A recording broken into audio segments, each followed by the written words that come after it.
Dear student, today we will start second lesson of biology, systematic of living organism. What is, देखिए यहाँ पर starting में दिया हुआ है, can you recall what is five kingdom system of classification. तो five kingdom system of classification जो है वेटिकर साहब ने 5 बताया है। तो what is five kingdom system of classification, तो कौन कौन से 5 किंगडम ऑफ क्लासिफिकेशन है आर एच विटेकर के अनुसार? Kingdom Monera, kingdom Protista, kingdom Plantae, kingdom Fungi and kingdom animalia. अब यहाँ पर आगे स्टार्ट करते हैं। There is a great diversity of organisms around us, हमारे आसपास बहुत से ऑर्गेनिजम्स हैं। सिंस टाइम इमेमोरियल, बहुत पहले के समय में से आज तक, we humans have been exploiting this wealth for our own benefit, हम अपने बेनिफिट के लिए हम इन सब चीज़ों का उपयोग करते हैं। During this process man try to differentiate between and identify the organism. During this process man try to differentiate between and identify the organism.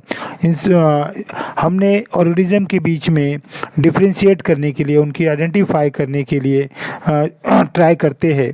This involve into a branch of biology, this involve into a branch of biology known as classification.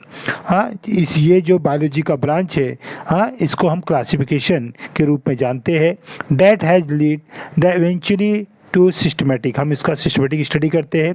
The methods of classification dates back to ancient time when Indian, Greek and Roman philosophers have contributed their might to systematic science। अच्छा, ये classification करने में कौन कौन से philosopher ने help किया? Indian, Greek और रोमन फिलोसफर जो थे, इन्होंने क्लासिफिकेशन में अपनी अहम भूमिका निभाई।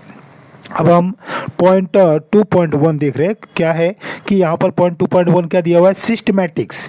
तो systematic is the study of kinds and diversity of organism and their comparative and evolutionary relationship. देखो, सिस्टमैटिक के बारे में किसने बताया है? जी सिम्पसन ने बताया था 1961 में। इन्होंने क्या कहा? Systematic is the study of kinds of diversity of organisms. यहाँ पर काइंड्स मतलब सिमिलरिटी, मतलब सिस्टमेटिक के अंदर हम स्टडी किसके बारे में करते हैं कि ऑर्गेनिज्म के सिमिलरिटी और डाइवर्सिटी के बारे में, उनकी समानता और विभिन्नता के बारे में, and their comparative and evolutionary relationship, और ऑर्गेनिज्म के कंपैरेटिव और इवोल्यूशनरी रिलेशनशिप के बारे में हम सिस्टमेटिक्स के अंदर स्टडी करते हैं। तो इसे किसने बताया था? जी सिम्पसन ने बताया था। कब बताया था? 1961 में। अब अगला टॉपिक है इसमें टैक्सोनॉमी। टैक्सोनॉमी क्या है? Taxonomy means classification. Taxonomy means classification following certain rules और प्रिंसिपल्स। देखो, टैक्सोनॉमी के अंदर क्या होता है? हमने इसके पहले सिस्टमेटिक देखा। सिस्टमेटिक क्या था? Systematic is the study of kinds and diversity of organism and their comparative and evolutionary relationship. मतलब क्या था उसके अंदर? सिमिलरिटी जो है इसके अंदर, systematic the study of kind, diversity of organism and their comparative and evolutionary relationship. अब इसके अंदर हमने क्या देखा था? कंपैरेटिव और इवोल्यूशनरी रिलेशनशिप जो था उसकी स्टडी हम किसमें कर रहे थे? सिस्टमेटिक के थ्रू। और इसके बारे में बताया था जी सिम्पसन ने 1961 में। अगला टॉपिक टैक्सोनॉमी जो था, taxonomy means classification following certain rules और प्रिंसिपल्स। टैक्सोनॉमी जो है ये क्लासिफिकेशन करने की एक मेथड है। ये कौन से बेस पे है? ये रूल्स और प्रिंसिपल्स के बेस पे है। मतलब रूल्स और प्रिंसिपल के बेस पे जब क्लासिफिकेशन करते हैं तो उसे क्या बोलते हैं? Taxonomy. Therefore we can say that taxonomy means classification following certain rules और principles. Word taxonomy comes from 2 Greek words. ये जो टैक्सोनॉमी वर्ड आया है ये 2 शब्द से आया हुआ है। पहला कौन सा? टैक्सिस। टैक्सिस का मीनिंग क्या था?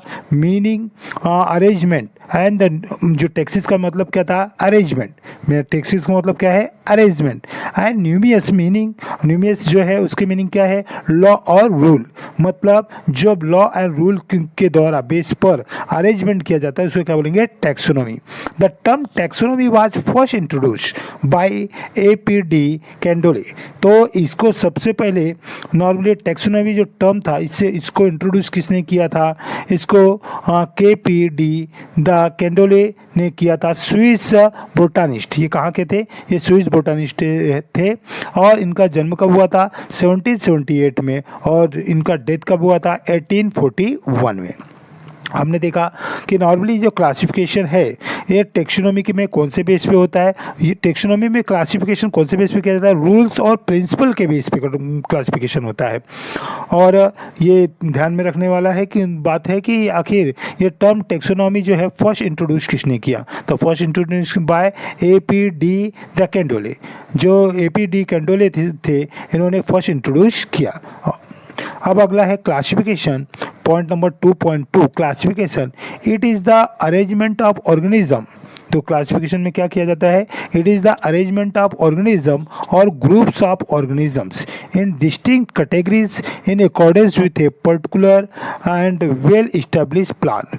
मतलब कि इसके अंदर क्लासिफिकेशन किया जाता है। It is the arrangement of organism, इसमें ऑर्गेनिज्म का अरेंजमेंट करते हैं। ग्रुप्स ऑफ ऑर्गेनिजम्स, ऑर्गेनिजम्स के ग्रुप बनाते हैं इन डिस्टिंक्ट कैटेगरी, अलग अलग कैटेगरियों में, इन accordance with a particular and well establish plan के द्वारा। This classification is based on similarity and dissimilarity among the organism। हमको इसके अंदर क्लासिफिकेशन कौन से बेस पे हो जाता है? सिमिलरिटी और डिसिमिलरिटी, उनकी समानता। मतलब कोई ऑर्गेनिज्म से, मतलब ढेर सारे ऑर्गेनिज्म से, तो उनको क्लासिफिकेशन कैसे करेंगे? सिमिलरिटी के आधार पर और डिसिमिलरिटी के आधार पर। अब जब क्लासिफिकेशन जो है इसका 3 मेथड यहाँ पर दिया हुआ है। पहला artificial method, it is a classification. Artificial method में क्लासिफिकेशन कैसे करते हैं? That is based on few easily observable and non evolutionary features. देखो इसके अंदर कैसे होता है कि मतलब आर्टिफिशियल मेथड के अंदर क्लासिफिकेशन कैसे होगा? Easily observable. हाँ, इजली ऑब्जर्वेबल मतलब कि नॉर्मली जो आसानी से दिखाई देता है, हाँ, देखने से ही समझ में आ जाता है, उसके बेस पर इसके अंदर क्लासिफिकेशन करते हैं। जैसे easily observable and non evolutionary feature, जैसे कि हैबिट, कलर एक्सेट्रा। मतलब कलर वगैरह देखकर भाई ये कलर के है तो इसको एक क्लासिफिकेशन, इसका अलग कैटेगरी होगा, और दूसरे कलर के है तो उसका दूसरा कैटेगरी होगा। इस बेस पर क्लासिफिकेशन किया जाता है।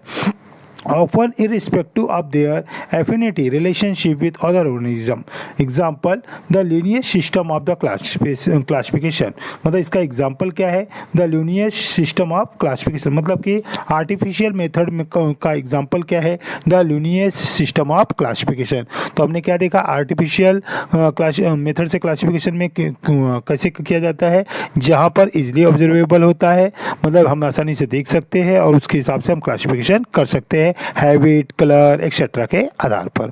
तो क्लासिफिकेशन का पहला हमने कौन सा देखा? Artificial classification. दूसरा है नेचुरल क्लासिफिकेशन। हम नेचुरल क्लासिफिकेशन से कैसे क्लासिफिकेशन करते हैं? It is the classification which is based on objectively significant rather than being selected for the convenience like artificial system of classification. Okay, इसके अंदर कैसे होता है? It is the classification which is based on objectively significant rather than being. मतलब जैसे artificial method में जो है क्लासिफिकेशन किया जाता है कि इजली ऑब्जर्वेबल होता है, वैसा नेचुरल में नहीं होता। नेचुरल में जो है it is the classification which is based on objectively significant rather. Objectively significant जो है, जो नॉर्मली उनका कैरेक्टरिस्टिक से या उनके फीचर से हैं, हाँ, उसके आधार पर किया जाता है। इसका एग्जाम्पल क्या है? Bentham and Hooker system of classification.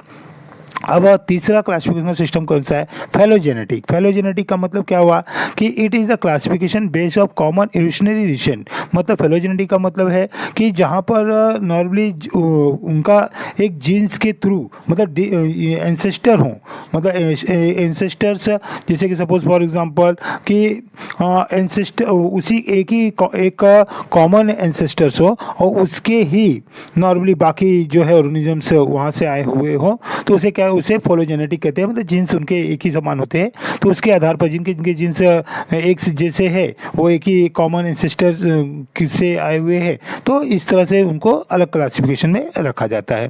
तो हमने 3 मेथड देखा। आर्टिफिशियल में एक्सटर्नल जो बाहर से दिखाई दे, आसानी से हम देख के उसको क्लासिफिकेशन कर सके। नेचुरल जो उनका इंटरनल उनके अंदर कैरेक्टरिस्टिक्स रहेगा उसके रहता है उसके आधार पर। और फेलोजेनेटिक मतलब जो जीन्स वगैरह के आधार पर क्लासिफिकेशन किया जाता था। तो इन दिस सिस्टम, ये 3 सिस्टम है। In this system of classification the term like taxa and category are often use. इस सब क्लासिफिकेशन के अंदर जो टेक्सा और कैटेगरी ये वर्ड्स है ये अक्सर यूज किए जाते हैं। Each category is referred as a unit of classification. ये जो कैटेगरी है ये यूनिट ऑफ क्लासिफिकेशन के रूप में रेफर किए जाते हैं। In fact it represent A rank. ये एक्चुअली ये क्या किस चीज़ को रिप्रेजेंट करते हैं? Rank and is commonly term extraction. ये जो है रैंक को रिप्रेजेंट करते हैं। अब हम नीचे यहाँ पर क्या देख रहे हैं? फेलोजेनेटिक डिसेंट जो है, हाँ फेलोजेनेटिक डिसेंट, वहाँ पर देखो एक ही कॉमन एंसेस्टर है, लेकिन एक ही कॉमन एंसेस्टर है मगर इसके कितने टाइप्स है, कितने इसके कॉमन, एक ही कॉमन एंसेस्टर के, हाँ एक कॉमन एंसेस्टर के कितने हैं? बैक्टीरिया, फिर यहाँ पर आर्चिया, उसके बाद यूकेरिया। तो इस प्रकार से इसके 3 टाइप से है। अब नेक्स्ट वीडियो में हम पढ़ेंगे point number 2.3 3 domains of life. Okay bye.